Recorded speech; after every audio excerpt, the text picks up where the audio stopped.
Assalamualaikum warahmatullahi wabarakatuh. Pada saat ini kita belajar tentang materi sosiologi dengan tema COVID-19. Dan pada kali ini materi kita membahas tentang pola interaksi masyarakat pada pandemi COVID-19.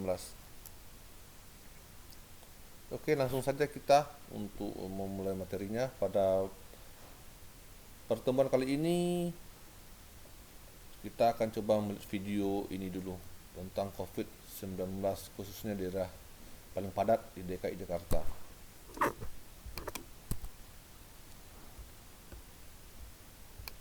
Sebagai salah satu upaya mencegah penyebaran virus corona terutama di DKI Jakarta, Gubernur Anies Baswedan membatasi jam operasional beberapa moda transportasi di ibu kota, yaitu MRT, LRT, dan Transjakarta. MRT yang awalnya melayani 5-10 menit, kini hanya tersedia setiap 20 menit. Jam operasional dibatasi sejak pukul 6 pagi hingga pukul 6 sore. Yang semula tersedia 16 gerbong, kini hanya 4 gerbong atau 4 rangkaian kereta, di mana dibatasi 60 orang per kereta atau 360 orang per rangkaian. Begitu juga dengan LRT, yang semula tersedia tiap 10 menit menjadi 30 menit. Waktu operasional semula dari jam 5 pagi hingga 11 malam, menjadi jam 6 pagi hingga jam 6 sore. Untuk Transjakarta yang tadinya ada 248 rute, kini hanya akan ada 13 rute. Keberangkatan tersedia setiap 20 menit.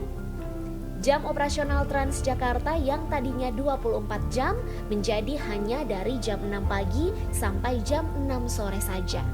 Selain itu, sistem ganjil genap di Jakarta juga ditiadakan untuk sementara waktu.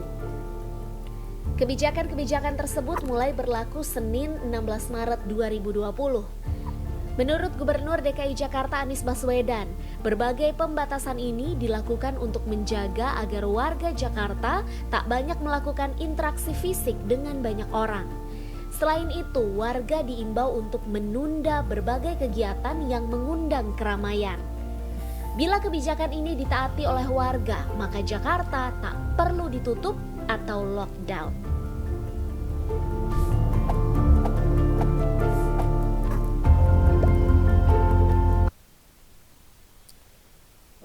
Oke, itulah sedikit video fenomena tentang ekonomi masyarakat Jakarta, tentang pola interaksi masyarakat Jakarta akibat pandemi COVID-19. Jadi ada beberapa hal yang perlu kita pahami di sini. Berkaca pada situasi pandemi seperti ini, yang dirasakan masyarakat adalah rasa khawatir, ya.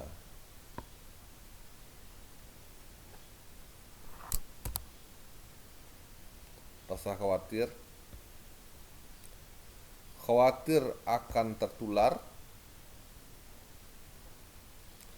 khawatir akan menularkan, khawatir tentang dampak ekonomi secara pribadi, keluarga, usaha, khawatir dampak sosial ketika terjadi masalah ekonomi, khawatir pula terhadap kemampuan pemerintah menangani kasus bencana kesehatan ini. Jadi intinya ada berbagai macam kekhawatiran yang ditakutkan oleh masyarakat.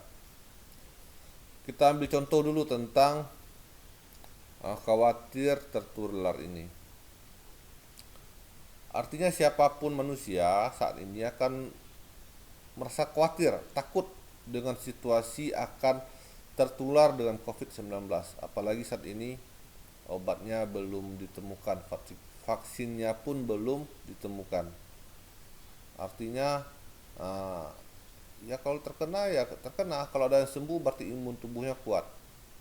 Kalaupun ada plasma, donor plasma itu sangat terbatas sekali, dan donor plasma pun tidak direkomendasi oleh WHO dalam kegiatan penyembuhan karena mereka lebih mengutamakan vaksin. Kemudian juga khawatir akan menularkan.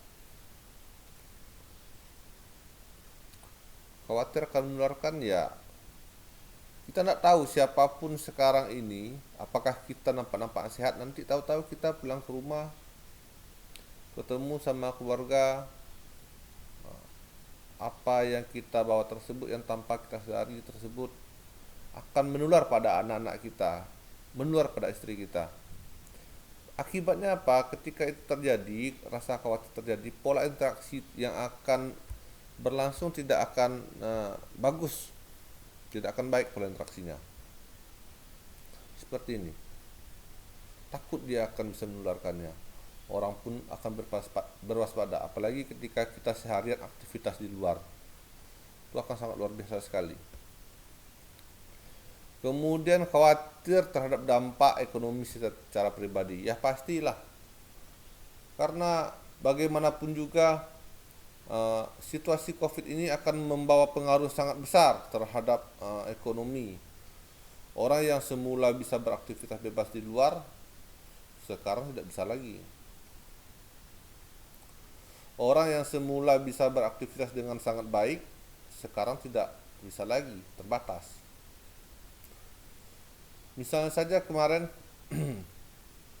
dia punya usaha pedagang keliling. Nah, ketika COVID ini terjadi, dia akan tidak bisa lagi, terbatas langkahnya untuk pedagang keliling tersebut. Dan itu akan mempengaruhi pada pribadi dia, keluarga dia, bagaimana dia menafkahi anak istri dia, kemudian pada usaha yang akan dijalaninya. Apakah usaha tersebut bisa bertumbuh, bahkan atau bisa jadi bangkrut karena tidak mencukupi income yang didapatnya tiap hari, dan otomatis dia akan menggunakan modal untuk kebutuhan hidup. Nah, modal itu lama-lama itu akan habis. Nah, ketika itu terjadi, sangat bermasalah lah ekonominya secara umum. Kemudian khawatir dampak sosial ketika terjadi masalah ekonomi. Ya pasti ketika orang miskin, orang lapar, tingkat kejahatan akan tinggi. Nah, dampak sosialnya akan terjadi itu. Masalah ekonomi ini akan bisa membuat orang kalap mata, bisa melakukan apa saja untuk bisa menahan lapar dia tuh supaya bisa kenyang. Jadi pencurian, kejahatan, dan itu akan sangat berbahaya bagi masyarakat jika dampak ekonomi secara berlarut-larut dibiarkan, ya akan berubah jadi krisis sosial. Kemudian yang terakhir, ada rasa khawatir akan kemampuan masyarakat, akan kemampuan pemerintah dalam menangani kasus bencana kesehatan ini. Ya, saat ini kita khawatir apakah pemerintah mampu menangani apa tidak. Tapi kita harus percaya pada pemerintah. Bagaimanapun juga, pemerintah tidak akan mungkin membuat kebijakan yang merugikan masyarakatnya sendiri. Nah, jadi kita harus percaya.